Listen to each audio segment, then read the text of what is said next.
I'm Katie. I'm the general manager at ADAC, and I am so excited to welcome all of you to day one of Discover ADAC Fall Market. Before I turn things over to this fabulous panel presentation, I do want to take care of a couple of housekeeping items. I want to make sure that everybody picks up a copy of the event guide. They are located in the back of the presentation room. And make sure that you're registered for any of the events that you want to attend this week because they will sell out. And of course, our fabulous team is here to help you if you need anything at all, so just grab one of them. In this event guide, on the back page, you'll find our 2024 Southeast Designers and Architect of the Year Award winners from our Spring Market Design ADAC, so check that out. And we also have a list of our newest showrooms and our expanded showrooms. So in between your presentations, make sure you go check out those new showrooms that we have here at ADAC. I want to invite everyone to have some fun with us on social media. In this event guide, you will also find all of our media partners, our brand partners, our speaker partners handles on Instagram and social media. And then, of course, we are at ADAC Atlanta and use that hashtag #DiscoverADAC. Make sure you tag us so that our team can share it back and we can show all of the fun that we're having because we love watching all of that on social media. I want to thank Tim Hobby and his team at HA Modern for our stage decor. Everything on the stage can be found at ADAC. Of course, HA Modern has their own showroom here at ADAC, but there are products from all over ADAC on the stage. So if you want to know where each of these items are, what showroom they are from, then just check out the source list, which is in the back of the presentation room. We probably have magazines back there too, so there's lots of stuff in the back of that presentation room. So go check it out. I want to thank our sponsors today. Luxe Magazine is our sponsor for today's presentation. Our showroom sponsor is Design Galleria Kitchen and Bath Studio. And remember that after this presentation, we are going to go up to Suite 234 for some light bites, and a book signing with Matthew on his volume number 3, that I have had the honor of seeing a preview copy of it, so y'all are going to love it. So we'll go up there after this presentation. And with that, I'm going to turn things over to the Southeast Home Editor, Kate Abney.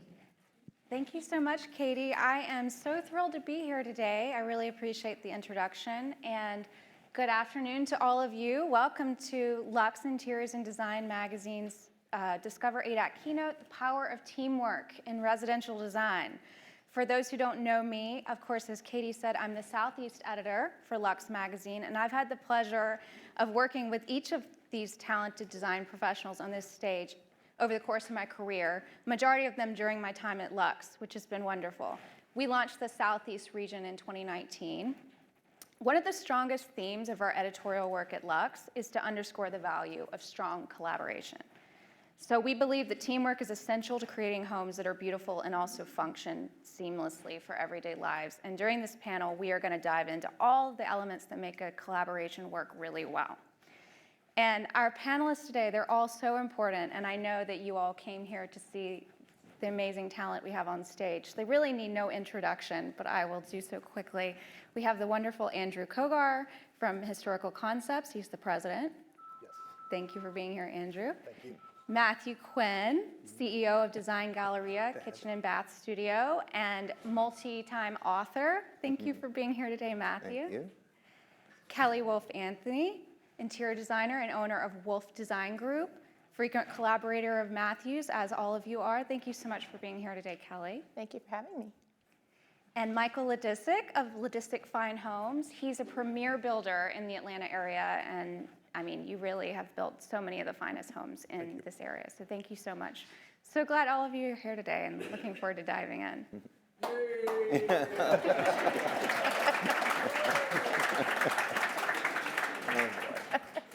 So I know everyone agrees that each member of the design team is important, and that includes the architect, the interior designer, the home builder, the landscape architect, and especially important is the design professional who takes on the kitchens, bathrooms, closets, and other dressing spaces like the great Matthew Quinn here. He's quite the expert at these spaces. And how that person works with other members of the design team can really enhance a project and really make a home. So there's a big reason we're gathering here today, of course. It's Matthew's 3rd book. Volume 3 is Quintessential Kitchens and Collaborations. And like Katie, I got my copy this past Thursday. It's incredible. It showcases 16 examples of really strong collaborations like these, including with Andrew, Kelly, and Michael. So, and the panel, the slideshow has images from the book itself, but also from our panelists' portfolios, so a few favorites. Matthew, I would love to kick things off with you today. You seem to have a unique ability to glue a design team together. Why is collaboration so important to you? Ooh, glue, okay. I just feel, the favorite part of my career is collaboration. I am a sponge, I love learning. The work I do is all over the world, and the professionals I work with are the best. So that's my favorite part, is learning from them. Looking at the project through their eyes, and then allowing, offering my expertise as part of that team. So I think that's probably why I love it so much, is that I'm able to experience so many different, not only geography, but styles, and working with these amazing people. It definitely improves my craft from project to project, because I'm absorbing and experiencing and learning from those on the projects behind me. Right, and I love what you just said, and I also love, in the introduction for the book, you have a heartfelt sort of story about how the principles of collaboration were instilled in you from a very young age. How have those principles guided you through your successful career? Well, this is the first time my dad has ever been here. So my dad had just arrived from Central Florida. He's the one screaming in the front here. And I mentioned that in the book, that as children, we would build or renovate a house every single summer. And that took a lot of collaboration between my sisters and I. And my dad there's always two rules of the house. It's always the golden rule, treat others as you want to be treated. And he really instilled in us to always put ourselves in someone else's shoes. And I think I find that I'm a better team member when I think that way. That, Andrew may be saying something contradictory to what I'm thinking, but when I put myself in his shoes, I can completely understand his perspective. So a lot of what collaboration is really, it's listening. That's the most important part. Sometimes we get so defensive, we want to make sure our voices are heard, that we end up forgetting that, we don't listen. We don't appreciate those that are around us. And it's a fine balance. And Matthew, you've collaborated with everyone on stage multiple times, and you all have collaborated with each other, so you really know this subject well. And I'd love to ask, and really this is for any of you, how do you know when you found a great collaborator? I think Matthew hit on it. It's listening. It's active listening. I think when you find somebody that is really trying to not hear just the solution you're bringing to the table, but really trying to understand the intent and the root cause and the context, that's when true collaboration can begin. Because when we kind of understand or are able to define kind of the problems that we're trying to solve together, that's when people can kind of add. And it's not about your idea versus my idea, but it's about what's the solution that we're working towards. And I think when everyone in the team is an active listener, active listening doesn't require conceding an idea. It doesn't require being quiet. It just requires not only taking people what they're saying, but trying to understand kind of the root behind it. The point you said about really putting yourself in other people's shoes. And I think when you find people that have that ability, I think you've got a great collaborator in the making. Kelly? Yeah, I'll add to that. I believe that the collaboration is also alignment, right? You're aligning yourself with the project, with your team, with everyone that's involved in the project. So I always look at alignment, because some people and some things are not aligned. And if they're not, you have to figure that out, and you have to then figure out a solution to get aligned, because the collaboration process starts here and it has to get all the way to the end. And so the end is always the goal, and you want a successful end. So the collaboration of everyone together is very important in the very beginning to finding that team. It is very important. Michael, what's your perspective on this? Yes, I'd say that, I think it's interesting when clients get in a group of people that really have their best interests at heart, and they see that we are attempting to create something special with their home.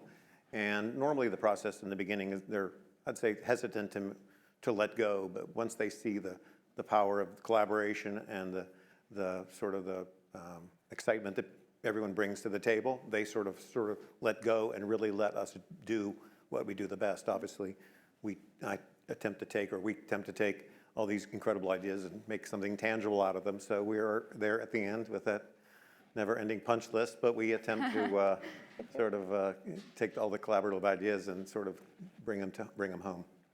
Right. I'll add to that. I mean, it's also about respect. We have respect each other is a big part of it. And I also look for an ego dial. Like, does this person have a dial that they can actually turn down the ego and work with the team, or is it only on high? So if it's only on high, they don't make a good collaborator. Right. I definitely got the sense from your book, and also just from working with you over so many years on editorial, is that you really do respect the people you collaborate with. And everyone on stage, I get that from you as well. And with the featured projects, it really comes through. And I also am hearing, based on what everyone's saying, that there's a lot of trust involved. Yeah. You're listening to the other person, you've got to be willing to listen. I feel like you really have to know that you can relinquish some of the work to that other person, that you really have faith that they're going to put the same amount into it that you are. And I see that dynamic with you four. I think trust is really important because that lets you, I think, grow and outside your comfort zone. I think when we all kind of collaborate, and if there's a difference of opinion, I respect Matthew enough. I respect the builders and interior designers enough to say, okay, I know it's going to be great. Maybe I don't understand it right now, or maybe it's not something I would do, but I'm going to trust this and kind of go with it. And then once you kind of get in that flow, you end up doing things that you might not have done before, but it produces amazing results. So I think that trust is a key part. Respect would only kind of get us all to work together well, but to really grow and stretch our design abilities, I think trust is paramount. Yeah. And I think that trust develops through having a history of working together. I remember a project Kelly and I did in North Carolina, and there was some details on ceilings on the foyer, the entrance, and I said, Kelly, hey, I really think this needs something that maybe we worked on in a different project. And she said, Michael, I trust you to sort of pull it off without me having to micromanage that detail. And I think it turned out to be an enhancement to that. But I think all of that is developed through a history of working together and the collaborative process of knowing that these people have their expertise, but also are willing to listen to your opinions and ideas. Yes. Oh, Kelly, did you have? I was going to say, I can literally look at every photograph that's flashing on the screen and pick out that was an idea that Michael had. That's an idea that Matthew had, or that's an idea one of my team members had, and I can see the story being built from all these great ideas, because you cannot say, I don't ever say I. It's we in our group, in our team, because not one person can accomplish it all. We all need each other. You really do, yeah. I mean, Very important. Really in any job where you're working with other people, and y'all are such a great demonstration of that. Michael, you brought up such a really great point about how it's built over time. So my question to all of you is, let's say you're working with a collaborator you haven't worked with before. How do you develop that trust and rapport? How do you sort of set the stage for a successful collaboration? Well, I mean, there is a meeting typically where it's usually not a good idea if the client's there. Correct. So it's you and the collaborator, and you're really sitting down, and it's almost like you're writing, a House for Dummies book. It's just the cliff notes of it, where you're really trying to understand what's the end game here. What you have to absolutely lay out a delineation of responsibility, so you know exactly what collaborator is doing what.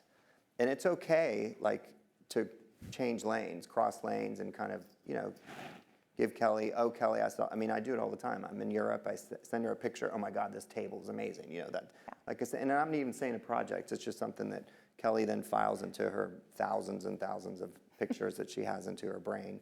But you sit down and kind of do that cliff notes, everybody understands the end game, and then it's just a slow, it takes trust and, it takes time. But I think once everyone realizes I'm not trying to steal anything from you, you're not trying to steal from me, we're all trying to make this the best project we've ever worked on. And we have this awesome client and they trust us and they're giving us a lot of money to do it, then 100%, it just, that makes it easy. And I find we are all so distracted. You know, we're running businesses, we have all types of clients. If I have that delineation of responsibility and this is all I'm focused on this particular project, I'm gonna do a much better job of that. Andrew's gonna do a better job of the architecture, Kelly interior design, Michael build it, if they're not having to do all these other things as well. I trust Andrew's, he's got it down. Like his casing profiles, oh my God, they're amazing. I don't even need to think about it. You know, that type of thing. And then it allows us to focus on what we do best, and everybody's focusing on what we do best, and we get a better result. It's definitely more layered, it's more complex. Sure, there are more meetings, not necessarily. I find with us on the stage, we're so good at what we do that we're actually faster. So those meetings are typically faster. We've kind of made mistakes in the past. We know how to do it now. We've just had that experience that I think we can actually produce things faster and better because we have that experience. That's amazing. It improves I efficiency. need to turn down my ego for a second. We have a lot of That's ego on impossible. the stage. I said if you could watch one of our meetings, it would be the best reality show. I mentioned in one of our earlier things about, you know, I've had clients, in fact, they were at your opening book party on Thursday evening where I was discussing meeting with Matthew and going to, you know, and basically what I thought the cost might be if Matthew decided to design the kitchen spaces in their house. And the guy's like, I'm never spending that amount of money doing that. I said, well, the guy's incredibly creative. Let's go have a meeting, sit down. And at the end of that meeting, he was taking out his checkbook literally and writing a deposit. And he ended up doing a ton of work with Matthew. So I've seen the sort of the Kool-Aid that Matthew out there creates in his And I call it worth it. Yes, and worth it, absolutely. Very much worth it. 100% worth it, yes. I'll give you an example of that meeting. So Kelly and I do this on every project and with different, you know, architect, builder. And it is I leave so satisfied and so proud of what we do, where we start at the front door with the architect, the builder, and the two of us. And we literally walk the house from room to room, and we are very good at visualization. So we picture what's on the floor, how does it transition to the next room, what's the casing, what's the ceiling, what's the lighting. Like we literally stand in that space before it's built and think of every single thing. And then we see, okay, how does this connect to that room? Oh, that light fixture, actually, it's not going to be centered. Like we go through the entire house. It's usually 6 or 7 hours, depending on the size of the house, but it's a 6 or 7 hour exercise. The client is not there because it'll start, you know, ping-ponging everywhere. And that is like, that I leave there so amped up that like this is collaboration and this works so well. And now everybody understands what this house is going to look like, and everyone knows exactly what they're doing. Right. But I think what's important about that, and what you just described, and what we try and aspire to, is that 6 to 7 hour meeting is in person with the whole team, because the amount of information that gets exchanged, you know, in person, it's the reaction, the shoulder shrug, the body language. That's communication. If you're able to all work together and feed off of that and respond to that, I think Zoom is just too far detached. Email. Otherwise, it just becomes about the idea advancing, and it doesn't become about collaboration. But that 6 or 7 hours at the front end, that's probably 2 weeks worth of work in one meeting, and not kidding. And that sets up for the best success down the line. Because you also reference that meeting. You reference, even if things start changing, you can say, oh, remember the inspiration image, or remember that design intent, or remember that narrative that we were developing. What if we took it a different way? So then it's not just an idea versus an idea, but it's everyone collaborating on kind of the shared theme of the project. And so it's foundational. I think it's so valuable. And I think clients can overlook that, even team members can overlook that, but the more we can start a project that way, in person, with that work session, I think it just leads to success. And I remember one of the specific examples where Matthew had just come from somewhere, I think it was in Florida, and we were doing a project together, and it was one of the meetings and with the architect, and he said, I was just at this place where they had 2 fireplaces on like the front porch before you even got into the house, and we're like, oh my God, that's kick-ass. Let's do something like that. And the architect included that, and ends up being, it's one of the clients he has in his book here, and it's turned out to be an amazing, really sort of presentation of this house. The very first experience you have is something that's like, whoa, 2 fireplaces on the front porch. That's cool. It is very cool. But I do have to say, I want to add to this, maybe a negative way, but we have projects as well that we don't have that. So I think that's important to recognize too, that we're fortunate that we have each other. Absolutely. We're extremely fortunate we have each other. We don't have each other on every project. And those projects, you can tell the difference. I can certainly tell the difference. We have architects that are ish there. We have cabinet suppliers that are ish there. They don't really know what they're doing. The program doesn't really allow for that. Their renderings are cartoony.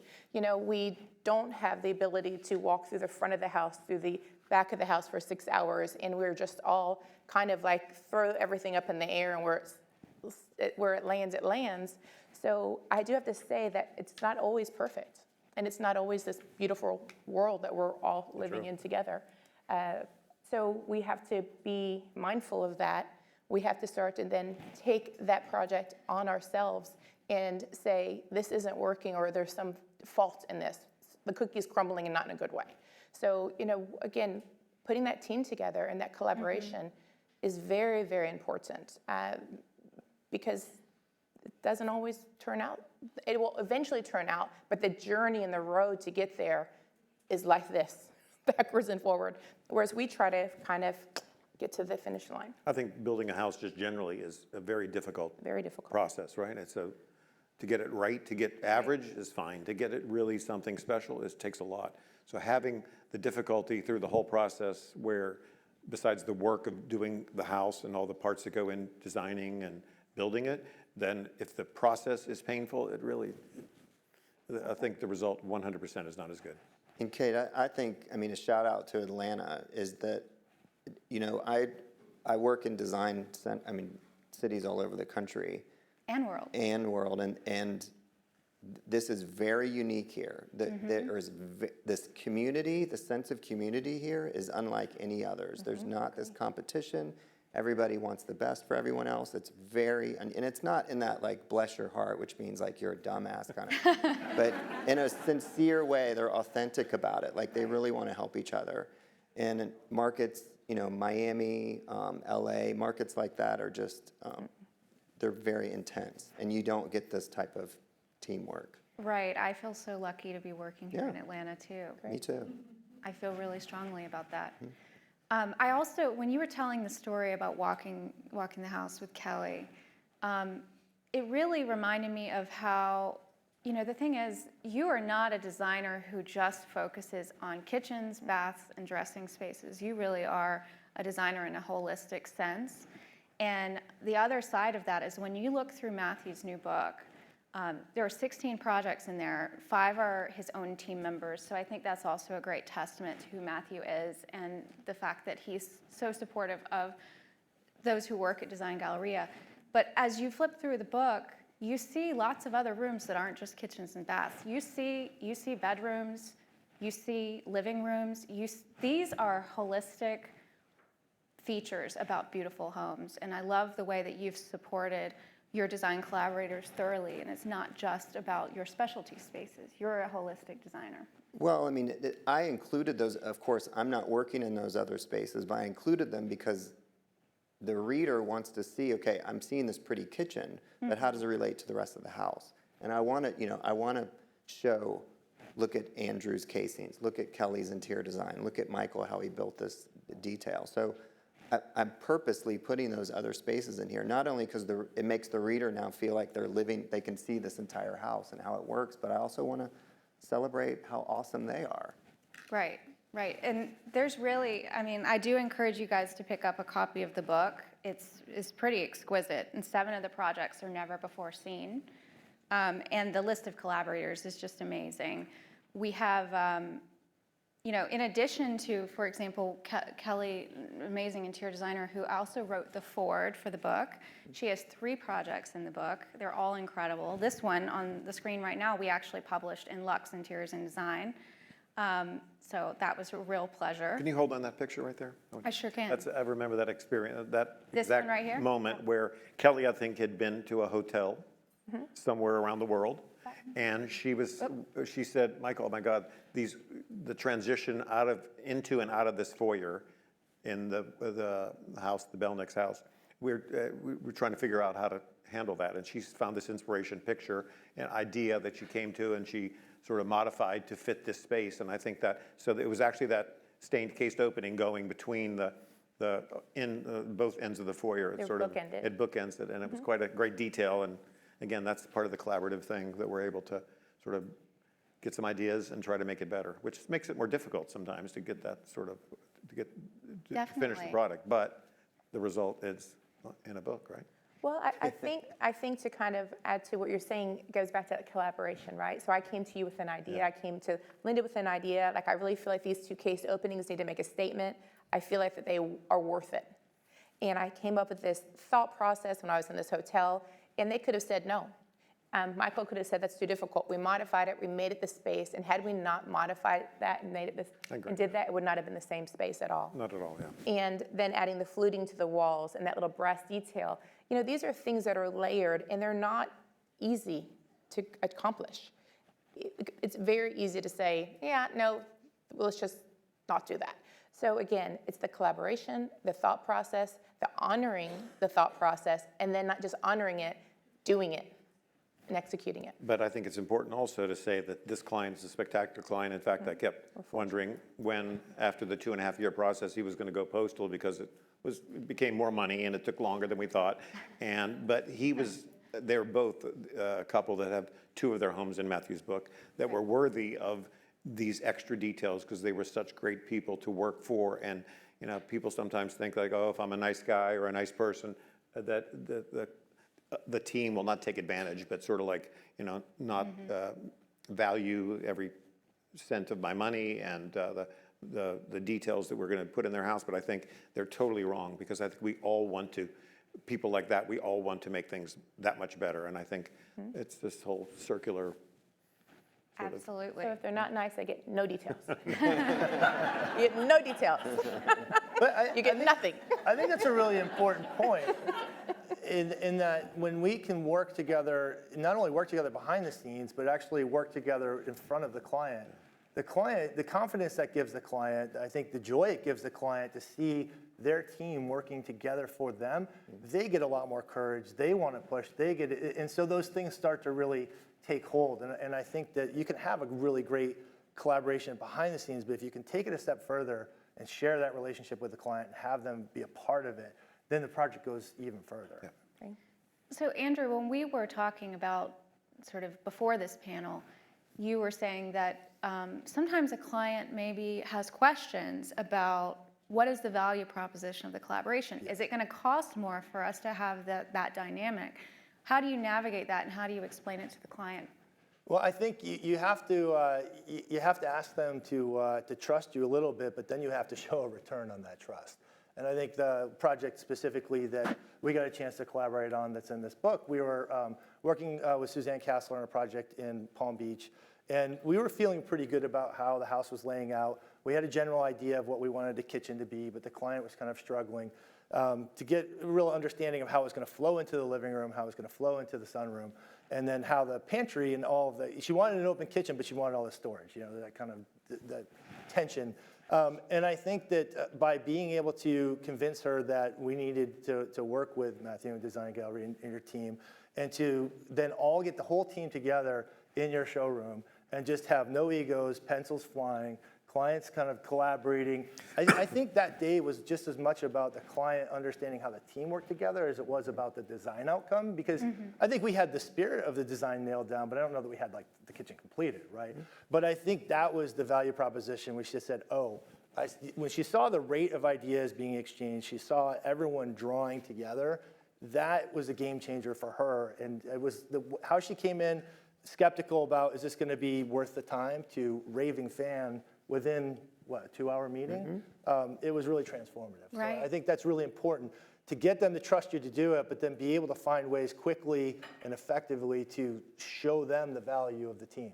Right, and that's obviously after the initial 6-hour meeting. That's right, that's right. There was some pencils flying beforehand too. Yeah. But So once you are working with a client and it is a collaborative team, obviously there's a lot of people involved in that process. And, everyone who is in the design industry, obviously it's fun, it's beautiful, but there's logistics that are what make it work. So how do you sort of organize, and really this question is for anybody, but how do you organize that communication, the scheduling, the cadence, and making sure the client is sort of there every step of the way, no major surprises? I think that, and it gets back to your question, there's a certain shorthand when you're working with people that you've worked with repeatedly, but I think when you're working with new collaborators, and even when you have the shorthand, I think it's good not to take it for granted. It's really important to kind of spell out the scope, and I think you mentioned that earlier, and really understand who's doing what. Not to kind of hem in any lanes or deny the collaboration, but make sure that there's nothing that kind of falls between the cracks. That's really important. And I've also learned to just ask a lot of questions about how people want to work. What's their cadence, what's their rhythm, what's their communication, what's their deliverables. I mean, we were really excited to work on a project in the Hamptons with an interior designer, a pretty prominent interior designer, and we just could not get any engagement. We didn't understand, is it us? Are we doing something wrong? Lo and behold, we kind of finally started asking questions, and the way that their agreement was set up is they were only going to get paid for the markup on the pieces that were bought and kind of at the installation point. We had 2 years of design at the front end that they weren't getting paid for. And so when I understood that reticence and I understood it was a contractual issue, not a design team issue, Right. then we could kind of solve for it. And not that I want to get in everyone's business, but I do want to make sure that I'm clear about the scope and the engagement that I'm hoping from our partners, making sure that they're going to get paid for that scope at the Right. right time, and making sure that it's all synced with the client in terms of schedule and the overall fee structure. So I end up asking a lot more questions at the front end that I might have thought was impolite to ask or demurred from asking. But it's just in the interest of the team and protecting the team. Yeah, and it sounds like that there's so much value to collaboration that sometimes it might require a little bit of reorganization to make it Yeah. work, and it's worth it. 100%. I think we calibrate our services based on what the other design team members are willing to bring to the table. We don't have this is our way or the highway, so we adjust that, and I think you all do the same. Oh, definitely. So here's a question for any of you. What would you say to a design professional, maybe somebody in our audience, who tried collaboration in the past and it was not a successful experience or it was frustrating? Of course, there are many reasons that it could be that, but what would be the reason to try it again? I think just listening to what we've all talked about and to see that the power of collaboration and how to really kind of create such a special home for them, right? And so it's like, what's in it for me? What's in it for them is to see that if they get the right team together, and sometimes it's a dance that's got to be figured out, but if you get the right team together, then the result can be so much better. So, Yeah. you try at least one more time before you give up on this process, because the result you can be have to give amazing. up. Sometimes there are some difficulties, not many, but every now and again it's. And I would think that it might have not been successful because there wasn't a delineation of responsibility. There wasn't that 6-hour, kickoff meeting. There wasn't this person only communicates via text and not email. I mean, Yeah. there's so many different ways and I think if you kind of get all that out at the beginning, it should be successful. But I think also that sometimes we also have to look in the mirror too, and sometimes we're obviously not perfect, and sometimes the client also can maybe see a part of maybe what they were restricting or sort of hesitant to bring into to let develop, and so they're potentially part of the problem, but not always. I have on my desk this quote from Enzo Ferrari says, "The client is not always right." So, so it's I like usually, it. but I like it. not always Well, right. Trust your professionals. They're in these roles for a reason. And this book is just such an incredible testament to the kind of collaboration that you all are talking about. One of the things that I really love about this book is at the end of every chapter, Matthew and others, for example, in your forward, Kelly, there's so many beautiful quotes from you. But you include something at the end of every chapter to explain specifically why you like collaborating with that design professional. And I found that so heartfelt and also illuminating. because it helps us understand your process. And as I mentioned earlier, Kelly wrote the foreword. She has 3 projects in the book, so she's just time and again, y'all are collaborating. So I loved what you said about her. We speak the same design language. In many ways, we can complete each other artistically, and that you have developed a sensational rhythm of creativity, and you're always on the same page. I love that. Yeah. Matthew, can you think of an example, maybe from, see, it's a love fest. Yeah. I mean, y'all working together, really all of these are incredible collaborators. So maybe one of the projects from the book, perhaps even the one that we open with, but it's your pick, Matthew. What would be a great example of working with Kelly? Well, I mean, we have been doing this since we were babies.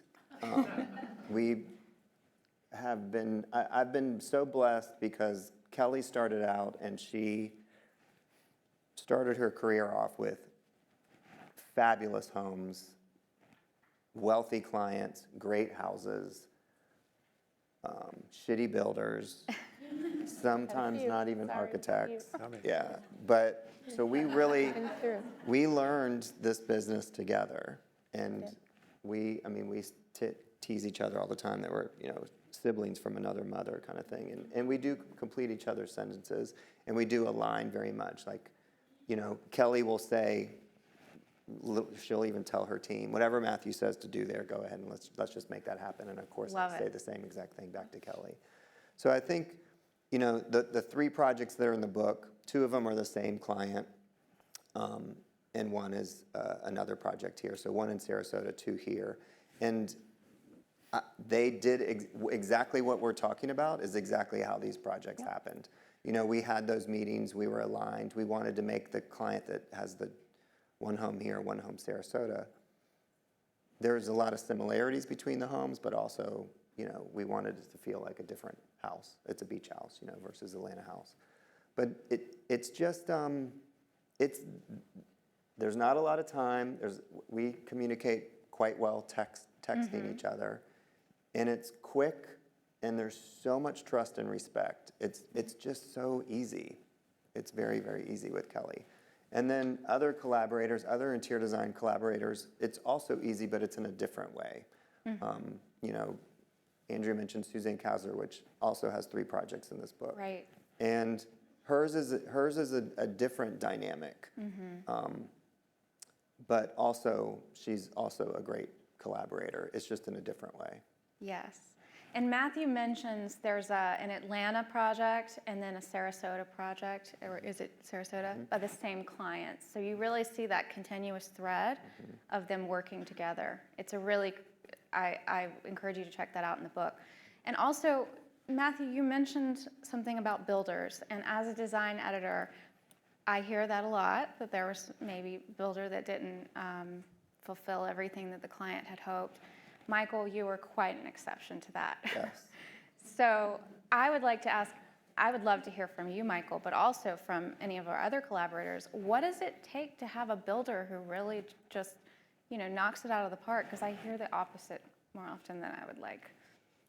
Well, I'll say the difference between Michael is, Michael is a builder, but he is a design professional himself. He will not let us do something mediocre. It doesn't matter what it is. It could be the smallest coat closet. And he'll be like, what can we do in here that's different?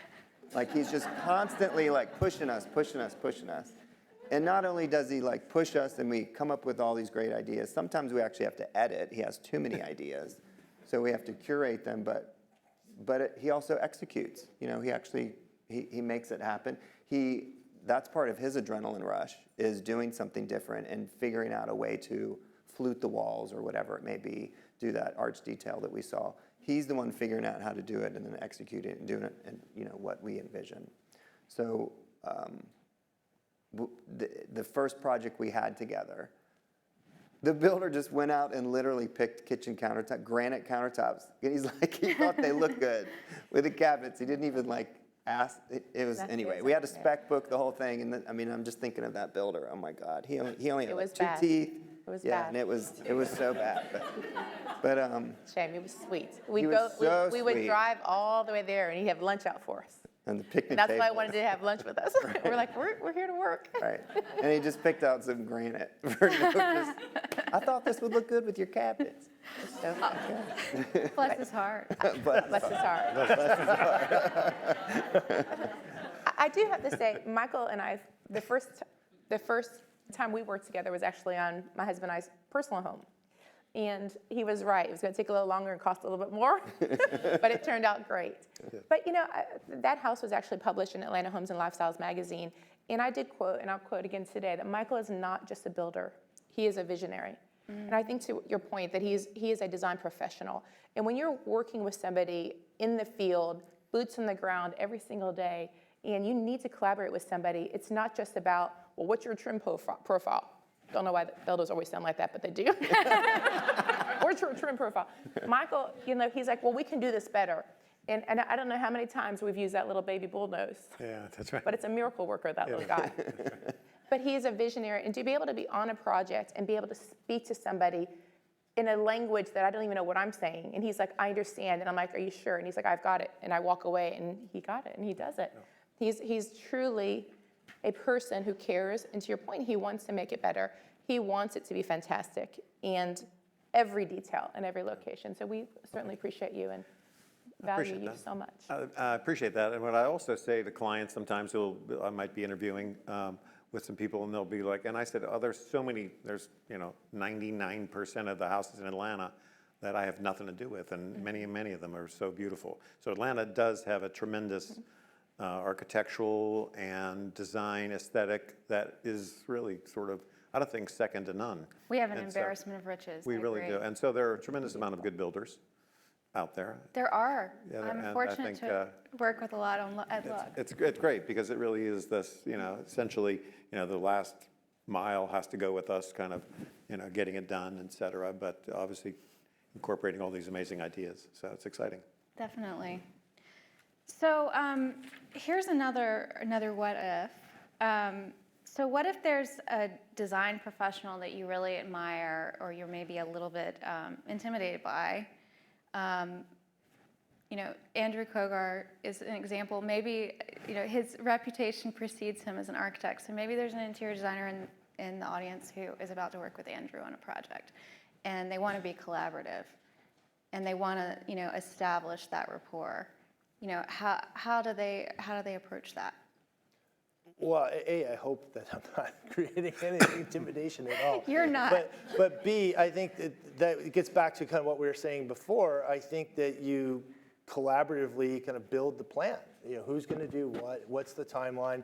And when you're empowering all the team members to contribute to that, I think that kind of starts to take any intimidation. I think intimidation is just lack of communication. I think if it's not kind of getting that rapport, getting that dialogue, and kind of putting it all on the table and kind of developing the plan together. I mean, there's the work that has to be done, the design work, but I think that front end takes the mystery out of who can speak up when or how, and it really, I think, creates a framework for meaningful conversation and idea sharing. Definitely. I mean, I have an idea. So I just thought of this. There's so many interior designers that put together a portfolio of a project and they send it to Luxe or they send it to other magazines. And it's typically, you kind of do a bio of the project, who worked on it. Obviously the idea is you're trying to get it published. Right. Well, I think you can create something similar to that and send it to Andrew or send it to someone that you want to work with and say, here's a project I'm proud of. Here's how I worked on this. Here's how I collaborated with this team. Because That's brilliant. we want to work with people that also collaborate, that play well in the sandbox. So if you kind of say, like, this is a project I did, and this is what I did, and look at this, this is what the other collaborators did. So instead of like pitching it to a magazine, which of course is great, but you may get work from Andrew, or someone else because you sent this to them. You've already created it. Right. 100% everyone that we collaborate with is, unless the client is bringing them to the table, anyone that we're referring has started with that conversation, that sharing of the portfolio, that kind of investment in getting a dialogue and a relationship before there's even a specific project in mind. Right. And that's really helpful. Because then you're able to make a reference, a referral to the client based not only on portfolio, but also personality and kind of design spirit and what they're bringing to the table. That's a great thought. I just send them books. It's say, call brilliant. me. I love it. All three of them. So Matthew, you mentioned Luxe magazine, and I mentioned at the beginning of this talk that collaboration is so important to just the way that we approach our editorial. Every member of the team is really important, and we also make a lot of effort to credit tradespeople and artisans and subcontractors within the story. So it could not be a panel about collaboration without sort of touching on those persons who are maybe not the most senior on the team. But how do you collaborate with those people, or what do you think the value that they bring to building out the team is? You're talking about like the Design Galleria team? Well, actually, no, Design Galleria is another great Okay. example of collaborators on your own team. Honestly, I wish we had an additional hour to bring everybody up here and talk about, we have 5 projects in the book that are the other members of the Design Galleria team. But I really just mean any collaborators that are beyond the design leads. Well, I mean, it's quite a bit of meetings. Just like that 6-hour meeting I was talking about, you do the same thing with your own team. I mean, we did the same type of meetings to put a book together. A book requires a ton of collaboration, photographers and stylists and writers. But as far as how it executes at Design Galleria, it is a vision. I loved how Andrew said the spirit. I think everybody understands the spirit of the project. We were just having this conversation before everybody came in here. The execution of it is the most difficult. I think it's probably the most frustrating, where I'm not capable of doing installing cabinets or tile I'm not capable of that, so I can't really pitch in.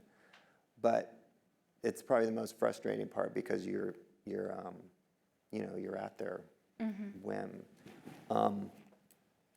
But I find making them proud of the work that they're doing by bringing them back to see the finished product, by showing them pictures, obviously sharing the book. Last week, my team was the first to see the book, and I read it like I was in kindergarten, read the book to them. And I was so proud of it, and I wanted them to be so proud of it. And I made sure to mention, as we went through each chapter, the team members that worked on the project, in those chapters, to make sure to recognize them amongst everybody else.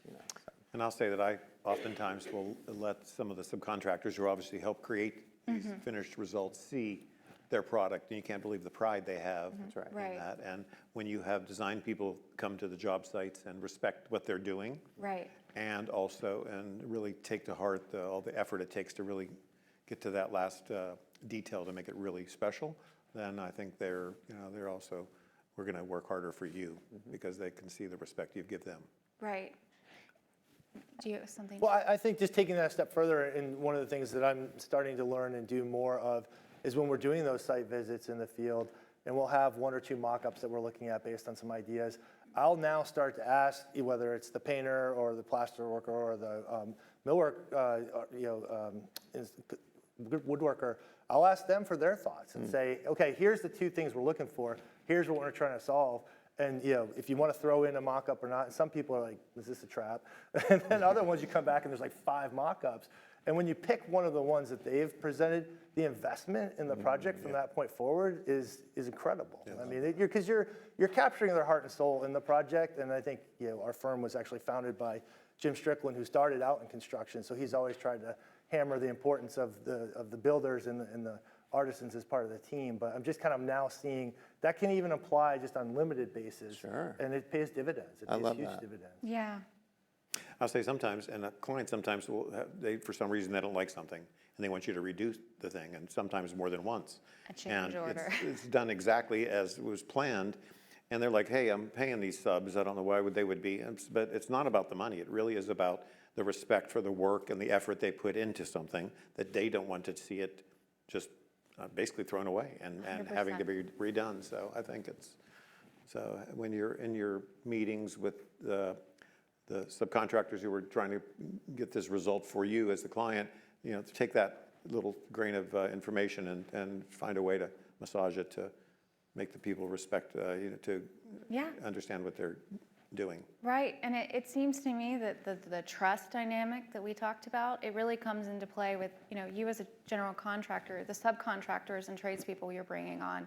The client needs to trust that you're bringing on the best people. So it really all comes back to really putting your faith in who you've hired and the team. And gosh, you know what? I really want to open it up to questions because I feel like I could talk to you guys about this all day, and I clearly have enough material. But I'm betting that our audience has some questions as well. Before we open it up, I want to say, we touched on this just a moment ago, but there are some really incredible members of Matthew's team, including Mary Catherine Timoney, who's been with the company forever, has her own home in the book with Brandon Ingram was the architect, and incredible. We have Richard Aniskevich, Jarrell Lake, Nick Vanderhovel from Nashville. I mean, amazing. We got to see y'all at the reception afterwards. So just wanted to throw that out there. So I would love to open it up to questions if anybody has any for our panelists. Anybody have questions? Hey. Hi. Hi. So you said something at the beginning when we were talking about just, the idea of collaborating with the team. And you said once people are comfortable knowing that you're not going to steal anything from their ideas or something like that. I found that curious and wanted to know, are there teammates out there that's how they feel? Sure. Yes, I've definitely been with collaborators where the recognition hasn't been given to maybe who had the idea or brought the idea to the table. There are a few interior designers that no longer are in business that didn't even recognize their own people in their own team. And that kind of ego dials on high, and it just ends up you just not being somebody that you want to work with. Thank you. Any more questions? Not yet? Need some coffee?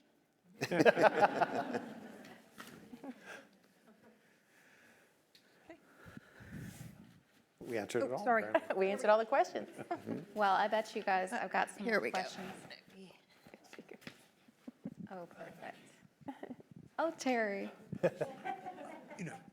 I had a tiny little experience like this, but I wondered, do you always kill the budget every time? You mean, do we go over the budget? No, actually, it's funny because I was literally working on a financial, and I would say this is rare, but literally on a project where Matthew introduced me to that client 7 years ago, and we were doing the final budgeting, and it really is actually, believe it or not, I know it's hard to even say this, under budget. Wow. That is Give it obviously time. very rare. Give it time. We're not, Give it time. Is it over? I think it's important to respect the budget at all times, and I think it's important to communicate the budget to the client. But I would say more often than not, the going over the budget is the client's active decision. And if we're doing our job right, it's not a surprise. It's an informed choice, and they're going over budget in areas where they want to spend and they see the value, not in areas that were overlooked or things that weren't communicated. So I wouldn't associate the over budget trend with as a bad thing. There's a lot of times where clients are making very informed decisions. Now, if they're surprised, that is bad. That's bad for everybody. Yeah, right. But if they know, it's a good process. And as Kelly said earlier, it's worth it, It's worth it. that's right. especially with the kind of details that you four bring to a project. And I'll just say, just nowadays, things are so much more expensive, just in the past 5 years. Oh, yeah. It's really sort of remarkable, actually. And I don't really think that people are like, oh, will it go down? I don't really think it's going to go down, but I do hopefully there's some stabilization because it seems as if the costs have risen, sort of more than incrementally. Definitely. Very true. It makes an impact. Do we have any other questions? Okay.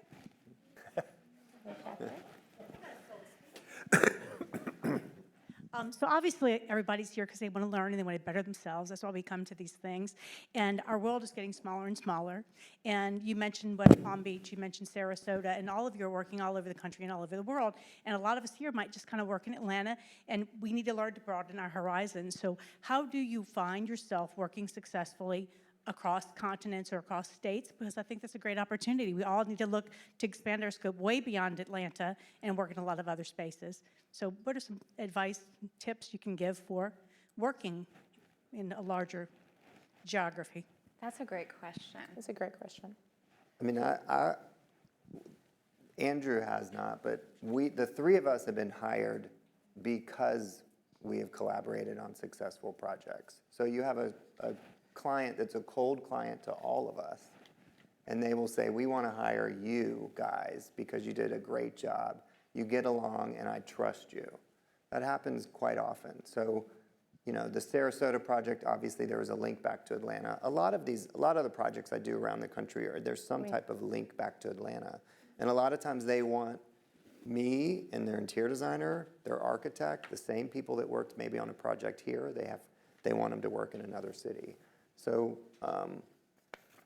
I think just, you know, start with doing amazing work here, and eventually. Is it harder? I mean, I don't think it's harder for you. And some people might be fearful of it because they might think it's harder. Do you find it harder? I might want to speak to that because I historically started in the very beginning with 0 projects in Atlanta or Georgia. That's All right. of my projects, 100% of them were outside of Georgia for many, many, many, many years. And this is before Google, before, I'm dating myself, before Google, before we even had, what's it called, mail? Email. Email. Good mail. You chiseled on a Chiseled.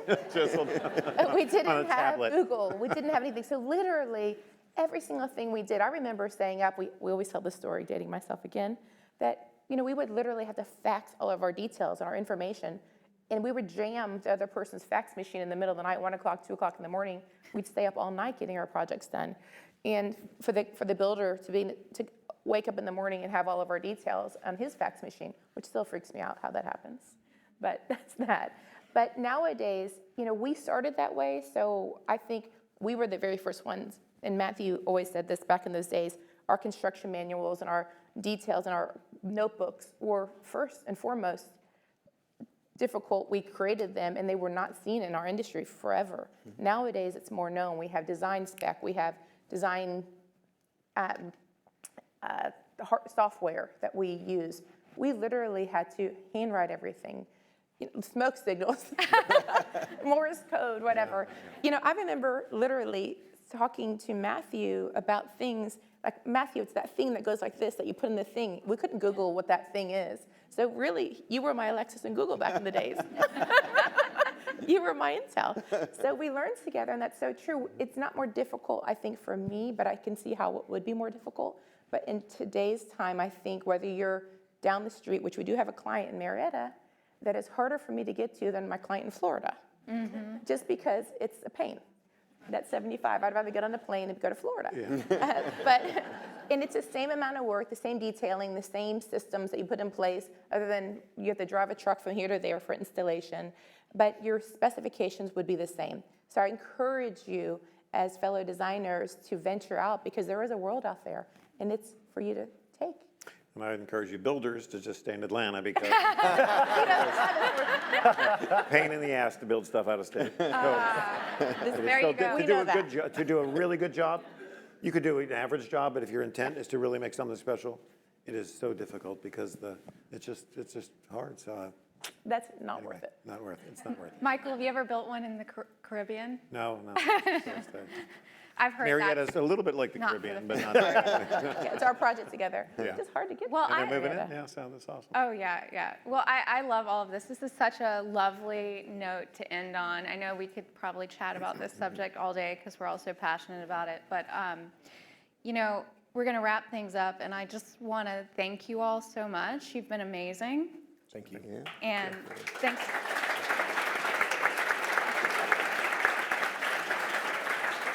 Thanks for everything you shared today. I think we've all been really inspired to collaborate, and I want to thank ADAC and Katie and her team for always putting together such a seamless event, and to all of you for coming.